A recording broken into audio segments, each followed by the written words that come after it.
Hello, and welcome back to Sales and Business Growth for Busy Women. I am your host, Lindsay Fletcher.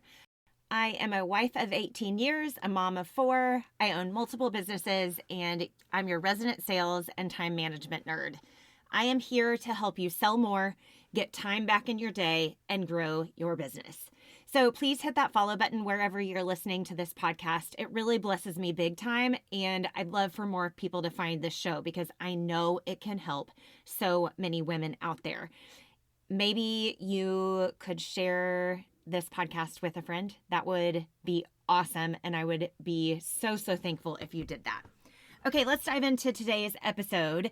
We are continuing the conversation on gender gaps for women-owned businesses.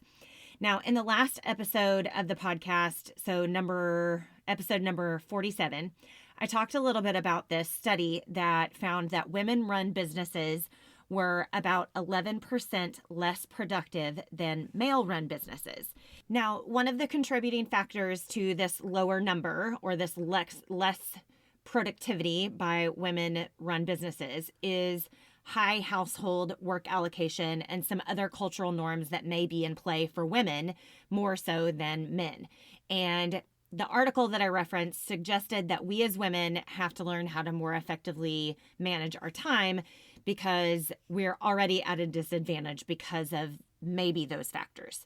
But I wanted to dive in a little bit more on this study and talk a little bit about the 5 categories where women-run businesses performed poorer. One was that women-run businesses are impacted more by crime. We are less likely to pay for security and therefore more affected by crime in our local businesses. The second one is adverse business environments like power outages. So women-owned businesses are less likely to have generators, so backup power supplies, than our male counterparts. Number 3, the digital economy is key for women-run businesses. Women-run businesses, and this absolutely shocks me, but women-run businesses are less likely to have a website and less likely to have technology in place to efficiently and effectively run businesses when compared to men. Number 4, lack of access to foreign investments. Women-run businesses have a lack of access to investors, particularly foreign investors.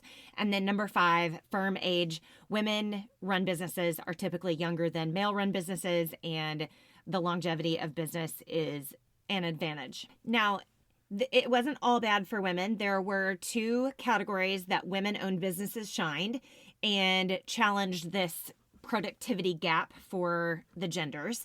Number 1 was smaller size when compared to male-run organizations. That showed to be an advantage.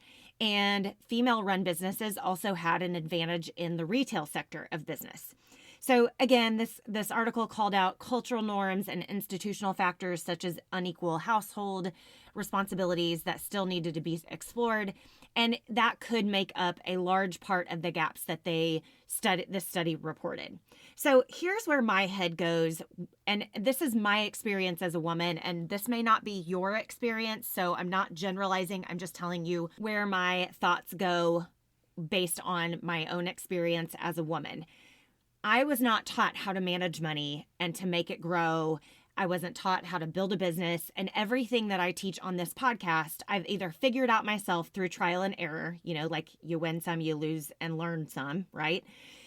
Or I sought out education to better prepare myself for business. So I still have a lot of gaps in business, such as financial literacy, investing and learning investor-driven business practices, business law, taxes, et cetera, et cetera, et cetera. I could probably go on and on and on. And I'm sure that you have areas of your business that you need to learn some skills. Maybe that's why you're listening to this podcast, right? You're looking to learn how to sell more of your product or services, and that's how you found me.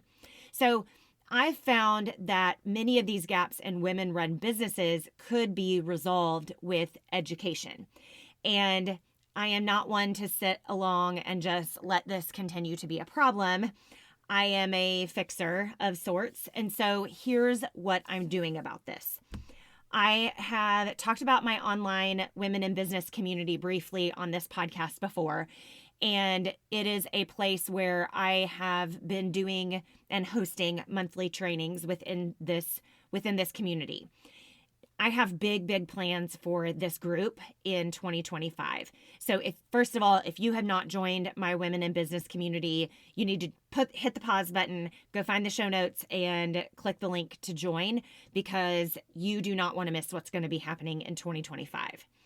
In 2025, I am bringing on a leadership team of business experts that will be providing weekly trainings on a variety of topics. So business law, taxes, financial investing, sales, marketing, time management. There will be education provided for free at no charge to you inside of my Women in Business community. And you'll have access to these experts, and you'll be able to ask them questions so that you can grow your business, you can better manage your finances, you can do you can do things the right way and the legal way. You can sell more, you can market more effectively, you can manage your time and energy better. Again, all of this training will be for free. You can also hire these experts to do some of the things that you need to delegate in your business. I personally know these leaders. We have spent time together. They are women that I trust. And I believe that this leadership team inside of my Women in Business community will help you take your business to the next level, wherever that is for you. So again, if you haven't already joined my Women in Business community, you do not want to miss out on what's going to be happening inside that group. Seriously, it's going to be so good, and it's going to be for free. So join the group, get inside there, introduce yourself to the women in there. We're close to about 1,000 members. I think we're like just shy of 950. And we want you in there. We want to help you grow your business. We want to cheer you on. It's an awesome group of women. So if you are not already inside that community, please do join us, because there's going to be some great info shared, and you're going to learn how to manage and grow your business more effectively. And that's what we all want. So again, join the Women in Business community online. Okay, that is what I'm doing about gender gaps in the business world. I hope that that's something that blesses you, and I'm hoping that that's something that is of interest to you. And as always, I am here for sales and business growth questions. I'm here for time management questions, and I am just an email, a voicemail, or a DM away. You can find all the links to how you can connect with me in the show notes. And don't hesitate to ask for help or support. Thank you so much for joining me for another episode of Sales and Business Growth for Busy Women. I'm praying for you, and I'm praying for your business, and I'll talk to you next time.